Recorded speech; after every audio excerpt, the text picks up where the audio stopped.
Anda sudah bersiap menunaikan rukun Islam kelima. Baju ihram sudah dikenakan, doa-doa telah dihafal, dan hati siap untuk wukuf di Arafah. Namun, saat hendak masuk ke Makkah, Anda ditahan, dipisahkan dari rombongan, dan dipaksa naik bus kembali ke Jeddah. Bukan untuk melanjutkan perjalanan haji, melainkan untuk dipulangkan. Inilah yang benar-benar terjadi di musim haji 2025. Ribuan jemaah yang masuk Tanah Suci dengan visa non-resmi kini ditolak mentah-mentah. Tak sedikit yang menangis, putus asa, bahkan jatuh sakit. Dan di balik tragedi ini, ada para oknum travel yang kini kebakaran jenggot, dilanda stres, panik, bahkan diburu hukum. Arab Saudi tidak lagi memberi toleransi. Mereka menyapu bersih jemaah tanpa tasreh haji. Mereka ditahan, diusir, bahkan dideportasi dari Jeddah, sebelum sempat mencium Hajar Aswad. Apa yang sebenarnya terjadi? Siapa yang paling bertanggung jawab? Dan bagaimana Indonesia merespons skandal besar ini? Jangan kemana-mana. Kita akan bongkar semuanya secara lengkap dan mendalam dalam video ini. Sebelum lanjut, jangan lupa untuk menekan tombol subscribe dan aktifkan loncengnya agar kamu tak ketinggalan info-info terbaru seputar haji, umrah, dan dunia Islam. Kalau kamu setuju bahwa penindakan terhadap travel ilegal ini memang perlu ditegakkan demi keadilan dan keselamatan jemaah, tulis di kolom komentar, "Saya dukung penertiban haji ilegal." Dan kalau kamu atau orang terdekatmu pernah menjadi korban travel nakal, jangan ragu berbagi cerita di bawah. Semoga jadi pelajaran bagi kita semua. Menjelang puncak ibadah haji 1446 atau tahun 2025, otoritas Arab Saudi menggelar operasi besar-besaran. Pasukan keamanan, dibantu oleh tim khusus dari Kementerian Haji dan Umrah, melakukan razia di seluruh penjuru Makkah dan sekitarnya. Target utama, jemaah yang tidak memiliki tasreh, yaitu surat izin resmi berhaji dari pemerintah Arab Saudi. Dalam operasi ini, lebih dari 11.000 jemaah dari berbagai negara ditahan. Mereka terdiri dari jemaah yang datang dengan visa ziarah, visa furoda palsu, hingga mereka yang diselundupkan melalui jalur darat dari negara tetangga seperti Yaman dan Uni Emirat Arab. Puluhan video tersebar di media sosial, menunjukkan bagaimana jemaah dikeluarkan dari penginapan, dipaksa naik bus, dan dibawa ke Jeddah untuk proses pemulangan. Beberapa terlihat kebingungan, syok, bahkan menangis histeris. Mereka merasa telah ditipu. Kejadian ini tak hanya memukul jemaah. Para oknum travel yang memberangkatkan jemaah dengan visa non-kuota kini mengalami tekanan besar. Pasalnya, mereka bukan hanya kehilangan kepercayaan konsumen, tetapi juga menghadapi tuntutan hukum. Banyak dari mereka menjual paket haji furoda dengan harga tinggi, mulai dari 250 juta hingga 400 juta rupiah per orang. Tapi ternyata, visa yang dijanjikan tidak benar-benar furoda resmi, atau tidak memiliki tasreh dari otoritas Saudi. Beberapa di antaranya nekat memberangkatkan jemaah dengan visa ziarah biasa. Padahal, sejak tahun 2023, Arab Saudi sudah memperingatkan bahwa visa ziarah tidak berlaku untuk ibadah haji.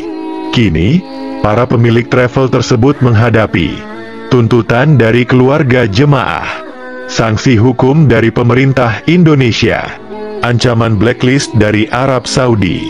Bahkan, menurut sumber Kemenag, beberapa oknum travel sudah ditahan dan terancam hukuman pidana karena memberangkatkan jemaah secara ilegal. Tahun ini, Arab Saudi menerapkan sistem keamanan haji yang semakin ketat dan canggih. Seluruh jemaah harus memiliki tasreh digital, yaitu surat izin berhaji yang terhubung dengan data biometrik dan sistem kontrol digital. Setiap pintu masuk ke Makkah, Mina, Musdalifah, dan Arafah dijaga ketat. Hanya mereka yang namanya tercantum dalam database resmi yang bisa masuk. Ada smart gate, pemindai wajah, serta pemeriksaan paspor dan QR code visa. Jemaah tanpa dokumen lengkap langsung ditolak, tanpa kompromi. Petugas bahkan menyisir penginapan-penginapan yang mencurigakan. Jemaah yang tidak bisa menunjukkan izin resmi langsung dibawa ke pos deportasi. Skandal ini memukul banyak pihak. Ribuan jemaah kini kehilangan kesempatan berhaji, kehilangan uang, bahkan kehilangan kepercayaan terhadap penyelenggara perjalanan ibadah. Sebagian besar jemaah ilegal adalah orang-orang sederhana. Mereka menjual tanah, menggadaikan rumah, dan menghabiskan tabungan demi berangkat ke tanah suci. Kini, mereka tidak hanya gagal berhaji, tapi juga membawa luka dan trauma mendalam. Sementara itu, travel yang memberangkatkan mereka juga menghadapi masalah besar.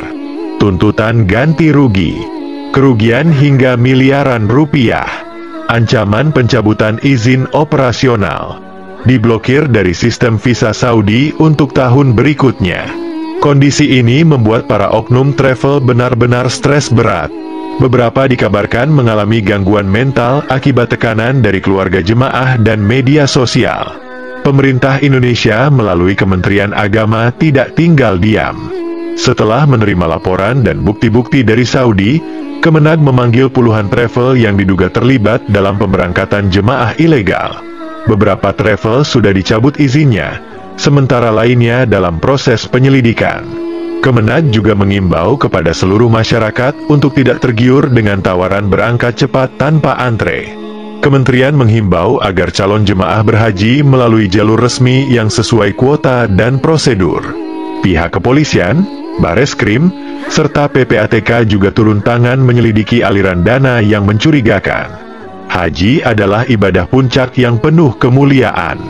Namun untuk mencapainya, diperlukan kesabaran, ketelitian, dan kejujuran.